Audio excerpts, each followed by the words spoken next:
कृष्ण को यशोदा के पास छोड़कर मैं चला तो आया, परंतु मेरा हृदय वहीं पर रह गया।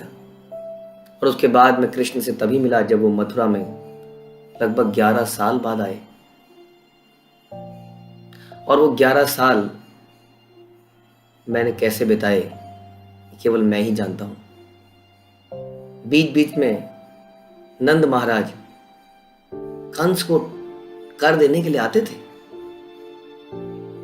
और मैं उनसे पूछना चाहता था कृष्ण के बारे में, बहुत कुछ पूछना चाहता था। कैसे चलता है, कैसे हंसता है, कैसे बोलता है। परंतु मैं ये सब नहीं कर पाया क्योंकि इससे कृष्ण को नुकसान हो सकता था। मैंने अपनी वो सारी इच्छाएं हृदय में दबा के रखी। परंतु समय आने पर जब कृष्ण ने कंस का वध कर दिया, तब मैंने अपने से दूर बिताए हुए उस हर एक पल को व्रजवासियों से बार बार सुना, उसको बार बार जिया। और उसी के आधार पर मैं आज आपको सुनाऊंगा उन कथाओं को, उन लीलाओं को जो कृष्ण ने वृंदावन और गोकुल में करी। और इस प्रकार मैं एक बार फिर अपने से दूर बिताए हुए उन पलों को जीऊंगा, ऐसे जैसे वो कृष्ण के साथ ही बिताया गया समय हो। तो आइए सुनते हैं कि आगे क्या होता है। हरे कृष्ण। कृष्ण को छोड़कर जब मैं कारागार में वापस आया तो सारे दरवाजे खुले हुए थे और सारे सैनिक अभी भी सो रहे थे।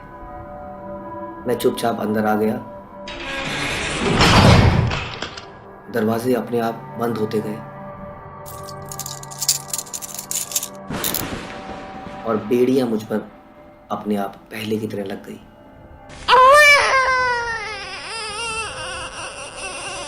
और तभी शिशु के चिल्लाने की आवाज से सैनिक जाग गए। द्वारपालों ने तुरंत जाकर कंस को देवकी के इस पुत्र की सूचना दी। कंस तो बहुत समय से इसी बालक की प्रतीक्षा कर रहा था। खबर सुनते ही कंस खड़ा हो गया। उसके बाल बिखरे थे, लेकिन तुरंत ही वो उस स्थान पर पहुंचा जहां शिशु ने जन्म लिया था। कंस को देखते ही देवकी घबरा गई और बोली, मेरे भाई, तुम्हारा कल्याण हो। तुम इस कन्या को मत मारो, ये तुम्हारी पुत्रवधू बनेगी। तुम्हें शोभा नहीं देता कि एक कन्या का वध करो। तुम देवर्ष अग्नि जैसे मेरे अनेक सुंदर तथा तेजस्वी शिशु को पहले ही मार चुके हो, किंतु कृपा करके इस कन्या को छोड़ दो, इसे दान स्वरूप मुझे दे दो। हे मेरे भाई, मैं अपने सारे बालकों से वहित होकर अत्यंत दीन हूँ, फिर भी मैं तुम्हारी छोटी बहन हूँ। अतः यह तुम्हारे अनुरूप होगा कि तुम इस अंतिम शिशु को मुझे भेंट दे दो। देवकी के लाख चिल्लाने पर और विनती करने पर भी उस निर्दयी कंस का हृदय नहीं पसीजा। उसने देवकी के हाथ से उस बालिका को बलपूर्वक छीन लिया और अपने स्वार्थ के कारण अपनी बहन से सारे संबंध तोड़कर घुटनों पर बैठे कंस ने नवजात शिशु के पांव को पकड़ा और उसे पत्थर पर पटकना चाहा, लेकिन वह कन्या साक्षात योग माया थी, जो भगवान विष्णु की छोटी बहन थी। कंस के हाथ से छूटकर ऊपर की ओर चली गई और आकाश में हथियारों से युक्त 8 भुजाओं वाली देवी दुर्गा के रूप में प्रकट हुई। देवी दुर्गा फूल की मालाओं से सुशोभित थी। वे चंदन का लेप लिए थी और सुंदर वस्त्र पहने तथा बहुमूल्य रत्नों से जड़ित आभूषणों से युक्त थी। वे अपने हाथों में धनुष, त्रिशूल, बाण, ढाल, तलवार, शंख, चक्र तथा गदा धारण किए हुई थी। अप्सराएं, किन्नर, उरग, सिद्ध, चारण तथा गंधर्व तरह तरह की भेंट करते हुए उनकी प्रशंसा और पूजा कर रहे थे। ऐसी देवी दुर्गा इस प्रकार बोली, अरे मूर्ख कंस, मुझे मारने से तुझे क्या मिलेगा? तेरा जन्मजात शत्रु तथा वध करने वाला भगवान अन्यत्र कहीं जन्म ले चुका है, अतः तू व्यर्थ ही अन्य बालकों का वध मत कर। दुर्गा देवी के शब्दों को सुनकर कंस परम विस्मित हुआ। तब वह अपनी बहन देवकी तथा बहनोई वासुदेव के निकट गया, उन्हें बेड़ियों से विमुक्त कर दिया और विनीत भाव से इस प्रकार बोला। हे मेरी बहन तथा मेरे बहनोई, मुझ जैसे शूद्र हृदय व्यक्ति पर कृपालु होएं, क्योंकि तुम दोनों ही साधु सदृश व्यक्ति हो। मेरी क्रूरता को क्षमा कर दें। मेरी बहन देवकी तुम्हारा कल्याण हो। हर व्यक्ति प्रारब्ध के अधीन अपने ही कर्मों के फल भोगता है, अतएव दुर्भाग्यवश मेरे द्वारा मारे गए अपने पुत्रों के लिए शोक मत करो। हे महान आत्माओं, तुम दोनों के पुत्रों को अपने ही दुर्भाग्य का फल भोगना पड़ रहा है, अतः तुम उनके लिए शोक मत करो। सारे जीव परमेश्वर के नियंत्रण में होते हैं और वे सदैव एक साथ नहीं रह सकते। हाय, कभी कभी न केवल मनुष्य झूठ बोलते हैं, अपितु विधाता भी झूठ बोलते हैं।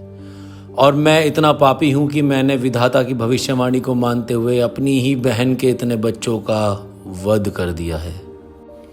मैंने दयाविहीन तथा क्रूर होने के कारण अपने सारे संबंधियों तथा मित्रों का परित्याग कर दिया है।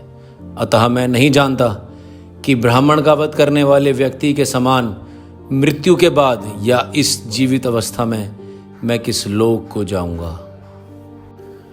हाय मेरी बहन, हाय मेरे बहनोई, मैं सचमुच उस मानव भक्षी राक्षस के तुल्य पापी हूं जो अपने ही शिशु को मारकर खा जाता है, क्योंकि मैंने तुमसे उत्पन्न अनेक पुत्रों को मार डाला है। देवी दुर्गा की वाणी में पूरी तरह विश्वास रखते हुए कि उसको मारने वाला कहीं और पैदा हो चुका है, कंस ने देवकी तथा वसुदेव को तुरंत ही लोहे की श्रृंखलाओं से मुक्त करते हुए बड़ा आत्मीयता का प्रदर्शन किया। और जब देवकी ने देखा कि उसका भाई पहले की हुई घटनाओं के लिए पश्चाताप कर रहा है, तो उसका सारा क्रोध जाता रहा। और ये सब देखकर मेरा भी क्रोध चला गया और मैंने कंस से इस प्रकार कहा, मैंने कहा, केवल अज्ञान के प्रभाव के ही कारण मनुष्य भौतिक देह तथा अभिमान स्वीकार करता है। हे कंस, आपने इस दर्शन के विषय में जो कुछ कहा वह सही है। आत्मज्ञान से रहित देहात्म बुद्धि वाले व्यक्ति क्या सोचते हैं कि यह मेरा है, ये पराया है, और इस तरह भेदभाव करते रहते हैं। भेदभाव की दृष्टि रखने वाले व्यक्ति शोक, हर्ष, भय, द्वेष, लोभ, मोह तथा मद जैसे भौतिक गुणों से समन्वित रहते हैं या उसमें डूबे रहते हैं, क्योंकि उन्हें दूरस्थ परम कारण भगवान का कोई ज्ञान ही नहीं होता। और इस प्रकार मेरे तथा देवकी के द्वारा अच्छे तरीके से शुद्ध भाव से संबोधित किए जाने पर कंस बड़ा हर्षित हो गया और उनकी अनुमति लेकर वहां से घर चला गया। रात बीतने पर कंस ने अपने सारे मंत्रियों को बुलाया और उन्हें वह सब कुछ बताया जो योग माया ने कहा था।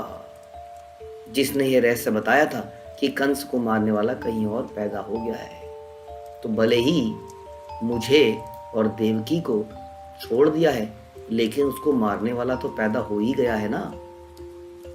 अब अपने स्वामी की बात सुनकर देवताओं के शत्रु तथा अपने कामकाज में अकुशल ईर्ष्यालु असुरों ने कंस को यह सलाह दी। कंस के मंत्रियों ने कहा, हे भोजराज, यदि ऐसी बात है तो हम आज से उन सभी बालकों को जो पिछले 10 या उससे अधिक दिनों में सारे गांव नगर में उत्पन्न हुए हैं मार डालेंगे। सारे देवता आपकी धनुष की डोरी की आवाज़ से सदैव भयभीत रहते हैं। वे सदैव चिंतित रहते हैं और लड़ने से डरते हैं, अतः वे अपने प्रयत्नों से आपको किस प्रकार हानि पहुंचा सकते हैं। फिर भी हमारा मत है कि उनकी शत्रुता के कारण देवताओं के साथ लापरवाही नहीं की जानी चाहिए, अतः उनको नष्ट करने के लिए आप हमें उनके साथ युद्ध में लगाइए, क्योंकि हम आपका अनुगमन करने के लिए तैयार हैं।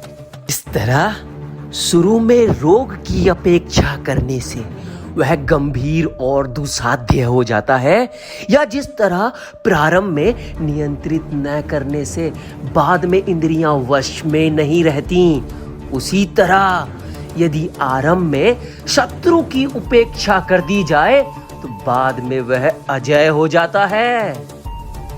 समस्त देवताओं के आधार भगवान विष्णु हैं, जिनका वास वहीं होता है जहां धर्म, परंपरागत संस्कृति, वेद, गोवें, ब्राह्मण, तपस्या तथा दक्षिणा युक्त यज्ञ होते हैं। तो क्यों ना हे राजन, क्योंकि हम आपके सच्चे अनुयायी हैं, तो उन वैदिक ब्राह्मणों, यज्ञ, तपस्या में लगे व्यक्तियों तथा उन गायों का जो अपने दूध से यज्ञ के लिए घी प्रदान करती हैं, उनका वध कर डालेंगे।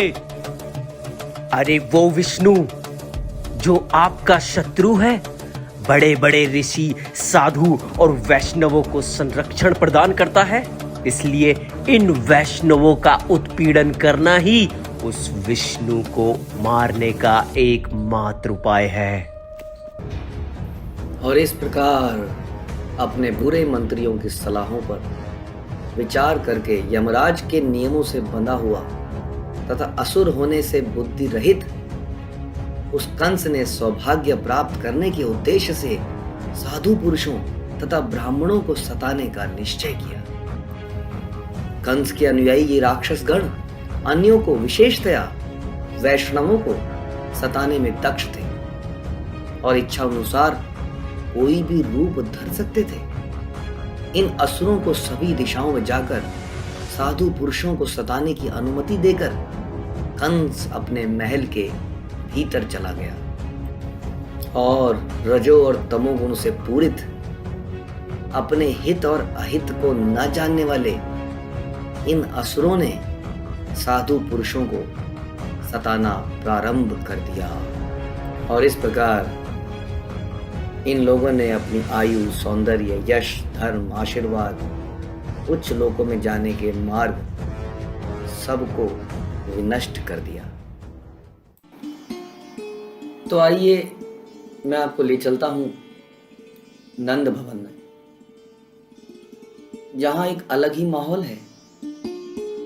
श्री कृष्ण ने जब से उनके पुत्र के रूप में जन्म लिया है, तब से हर्ष के मारे वे फूले नहीं समा रहे हैं। अतः स्नान द्वारा अपने को शुद्ध करके तथा समुचित ढंग से वस्त्र धारण करके उन्होंने वैदिक मंत्रों का पाठ करने वाले ब्राह्मणों को बुलाया। जब ये योग्य ब्राह्मण शुभ वैदिक स्तोत्रों का पाठ कर चुके तो नंद ने अपने नवजात शिशु के जात कर्म को विधिवत संपन्न किए जाने की व्यवस्था की।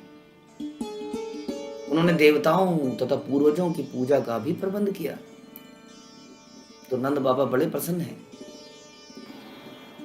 नंद महाराज ने ब्राह्मणों को वस्त्रों तथा रत्नों से अलंकृत 20 लाख गायें दान में दी। उन्होंने रत्नों और सुनहरे गोटे वाले वस्त्रों से ढके तिल के 7 पहाड़ भी दान में दिए। नंद महाराज का निवास ब्रजपुर रंग बिरंगी झाड़ियों तथा झंडों से पूरी तरह सजाया गया और विभिन्न स्थानों पर नाना प्रकार के फूलों की मालाएं, वस्त्रों तथा आम की पत्तियों से द्वार बनाए गए।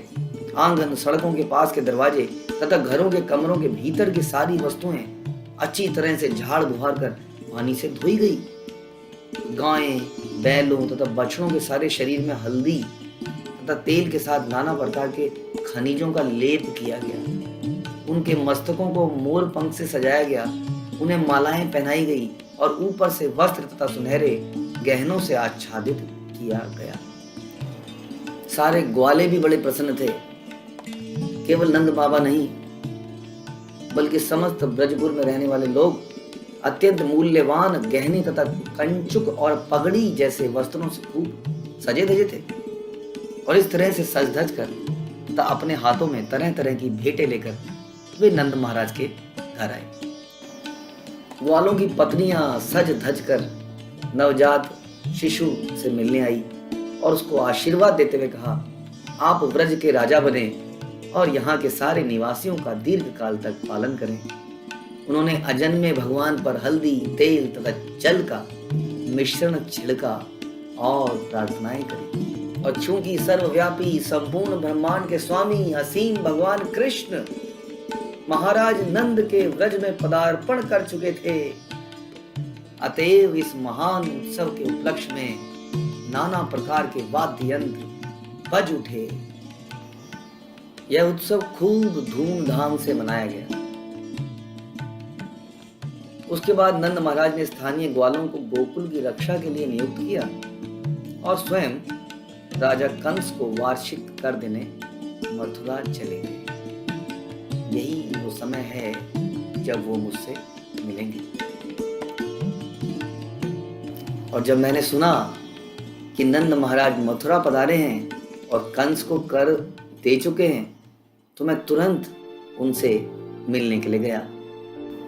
नंद महाराज ने मुझे देखते ही गले से लगा लिया।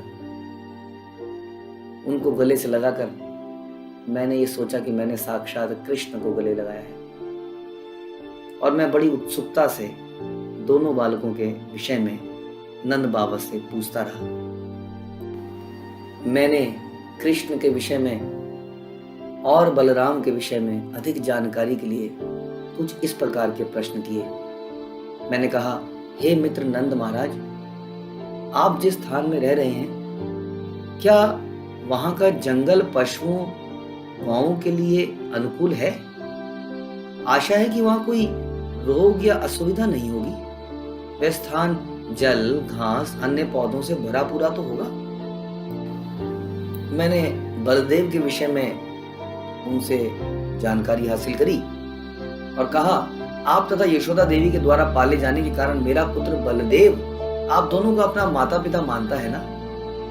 वह आपके घर में अपनी असली माता रोहिणी के साथ शांतिपूर्वक रह रहा है ना? नंद बाबा ने मुझसे सहानुभूति रखते हुए कहा, हाय, राजा कंस ने देवकी से उत्पन्न तुम्हारे अनेक बालकों को मार डाला और तुम्हारी संतानों में सबसे छोटी एक कन्या स्वर्गलोक को चली गई। नंद बाबा ने मुझे साहस दिलाते हुए कहा कि प्रत्येक व्यक्ति निश्चय ही अपने कर्मों के फलों के बंधन से नियंत्रित होता है। उसके ऊपर किसी का कोई नियंत्रण नहीं चलता, इसलिए हमें धैर्य रखना चाहिए। यहाँ मुझे चिंता हो रही थी कि जितनी देर नंद बाबा मथुरा में रुकेंगे, कंस कोई जरूर उपद्रव मचा रहा होगा। कहीं कृष्ण के जीवन में कोई संकट ना आ जाए। तो मैंने नंद बाबा से कहा, मेरे भाई, अब तो आपने कंस को वार्षिक कर चुका दिया है और मुझसे भी भेंट कर ली है, अतः इस स्थान पर अब अधिक मत रुको, गोकुल लौट जाओ, क्योंकि मैं जानता हूं वहां जरूर कुछ उपद्रव हो रहा होगा। नंद महाराज ने मेरी सलाह को मान लिया और अपने संगियों के साथ अपनी अपनी गाड़ियों से बैल जोते और सवार होकर गोकुल के लिए प्रस्थान किया। और इधर कंस ने अपनी शक्तिशाली राक्षसी पूतना को सारे नवजात शिशुओं को मारने के लिए ब्रज में भेज दिया। और उस राक्षसी ने अपनी योग शक्ति से अपने को सुंदर स्त्री के रूप में बदलकर नंद महाराज के स्थान गोकुल में प्रविष्ट किया। उस राक्षसी ने इतना सुंदर रूप धारण किया कि वहां के सारे पुरुष उसकी सुंदरता से आकर्षित हो गए। स्त्रियों ने उसकी सुंदरता को देखा तो उन्होंने सोचा कि साक्षात लक्ष्मी कृष्ण को देखने आई है। और चतुर पूतना बिना किसी रोक टोक के नंद महाराज के घर में आराम से घुस गई और वो सीधा उस कमरे में गई जहां उसने उस बालक को लेटे हुए देखा। उस बालक को देखते ही वो समझ गई कि ये कोई साधारण बालक नहीं है, अपितु सारे असुरों का वध करने के लिए आया है। और तब पूतना ने अपने विनाश रूप कृष्ण को अपनी गोद में ले लिया, जैसे कोई बुद्धिहीन व्यक्ति सांप को रस्सी समझकर अपनी गोद में ले लेता है। लेकिन सर्वव्यापी कृष्ण उनसे क्या छुपा था। उन्होंने अपनी आंखें बंद कर ली और सोचने लगे कि मुझे मारने तो आई है, लेकिन स्तनपान कराने वाली है, इसको मुझे क्या गति देनी होगी। पूतना ने तुरंत कृष्ण को स्तनपान कराना शुरू कर दिया, क्योंकि उसके स्तनों में भयंकर विष लगा हुआ था। किंतु भगवान कृष्ण उस पर क्रुद्ध हुए और उसके स्तन को पकड़कर अपने हाथों से कड़ाई से निचोड़ा और विष तथा उसके प्राण दोनों चूस डाले। पूतना दर्द से चिल्लाने लगी, मुझे छोड़ दो, मुझे छोड़ दो, मेरा और स्तनपान मत करो। पसीने से तर फटी हुई आंखें तथा हाथ और पैर पटकती हुई वह बारंबार जोर जोर से चिल्लाने लगी। पूतना के चिल्लाने से निम्न लोक तथा सारी दिशाएं गूंज उठी और लोग इस आशंका से गिर पड़े कि उन पर बिजली गिर रही हो। और इस तरह कृष्ण द्वारा स्तन पर दबाव डालने से अत्यंत व्यथित पूतना ने अपने प्राण त्याग दिए। और जब पूतना का विशाल शरीर भूमि पर गिरा तो उससे 12 मील के दायरे के सारे वृक्ष चूर चूर हो गए। वो अपने स्वाभाविक राक्षसी रूप में आ चुकी थी और विशाल शरीर में प्रकट होने से वह सचमुच असामान्य थी। उसका मृत शरीर कुछ इस प्रकार लग रहा था। राक्षसी के मुंह में दांत हल्के अग्रभाग जैसे थे। उसके नथुने पर्वत गुफाओं की तरह गहरे थे। उसके स्तन पर्वत से गिरे हुए बड़े बड़े खंडों के समान थे। उसके बिखरे बाल ताम्र रंग के थे। उसकी आंखों के गड्ढे गहरे अंधे कुएं जैसे थे। उसकी भयानक जांघें नदी के किनारों जैसी थी। उसके बाजू, टांगें तथा पांव बड़े बड़े पुलों की तरह थे। उसका पेट सूखी झील की तरह लग रहा था। ग्वालों तथा उनकी पत्नियों के हृदय, कान, सिर राक्षसी की चीख से पहले ही दहल चुके थे और जब उन्होंने उसके अद्भुत शरीर को देखा तो वे और ज्यादा डर गए। और इधर बालक कृष्ण निडर होकर पूतना की छाती के ऊपर खेल रहे थे। और जब गोपियों ने बालक के अद्भुत कार्यकलाप को देखा तो उन्होंने परम हर्षित होकर आगे बढ़कर उसे उठा लिया। और फिर सभी गोपियों ने, यशोदा ने, रोहिणी ने बालक कृष्ण की रक्षा के लिए चमर ढुलाना शुरू किया। बालक को गोमूत्र से अच्छी तरह नहलाया गया और फिर गोधूली से उसका लेप किया गया। फिर उसके शरीर के 12 अंगों पर तिलक लगाने की भांति माथे से शुरू करके गोबर से भगवान के विभिन्न नाम अंकित किए गए। इस तरह बालक को सुरक्षा प्रदान की गई। उन्होंने भगवान के हर एक शरीर के अंग को सुरक्षित रखने के लिए भगवान के अलग अलग नामों का उच्चारण किया। माता यशोदा समेत सारी गोपियां मात्र स्नेह से बंधी हुई थी और इस तरह बालक की रक्षा के लिए मंत्रोच्चारण के बाद यशोदा ने बच्चे को अपना दूध पिलाया और उसे बिस्तर पर लिटा दिया। वास्तव में इसी रस का स्वादन करने के लिए भगवान कृष्ण एक बालक के रूप में आए थे। और इधर नंद बाबा मुझसे मिलकर गोकुल लौट रहे थे और रास्ते में उन्होंने पूतना के विशाल शरीर को मृत पड़ा देखा तो अत्यंत आश्चर्यचकित हो गए और घबरा गए। उन्हें मेरी दी गई चेतावनी याद आई और उसके बाद ब्रजवासियों ने पूतना के शरीर को फरसों से खंड खंड कर डाला। फिर उन खंडों को दूर फेंक दिया और उन्हें लकड़ी से ढककर भस्मीभूत कर डाला। और चूंकि कृष्ण ने उस राक्षसी पूतना का स्तनपान किया था, इसलिए जब कृष्ण ने उसे मारा तो वह तुरंत समस्त भौतिक कलमश से मुक्त हो गई। उसके सारे पाप स्वतः ही दूर हो गए।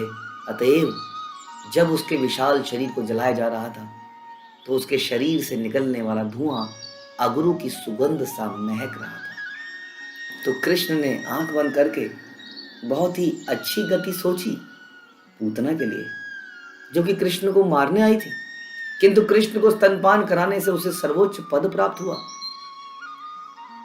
तो भला उसके विषय में क्या कहा जाए, जिनमें माताओं के रूप में कृष्ण के लिए सहज भक्ति तथा स्नेह था और जिन्होंने अपना स्तनपान कराया या कोई अत्यंत प्रिय वस्तु भेंट की थी, जैसे कि माताएं करती हैं, उन स्त्रियों को क्या पद प्राप्त होगा। कृष्ण ने पूतना को दिव्य लोक में माता की गति प्रदान करी, तो भला उन गौओं के विषय में क्या कहा जाए जिनका स्तनपान कृष्ण बड़े आनंद से करते थे। और बड़ी ही प्यार से माता के ही समान कृष्ण को अपना दूध वो गायें देती थी। उन गोपियों के सौभाग्य की क्या चर्चा करें जो मात्र प्रेम में कृष्ण को स्तनपान कराया करती थी। और नंद महाराज अत्यंत उदार एवं सरल थे। उन्होंने तुरंत अपने पुत्र कृष्ण को अपनी गोद में उठा लिया, मानो वे मृत्यु के मुख से लौट आए हों, और अपने पुत्र के सिर को सूंघकर निसंदेह दिव्य आनंद का अनुभव किया।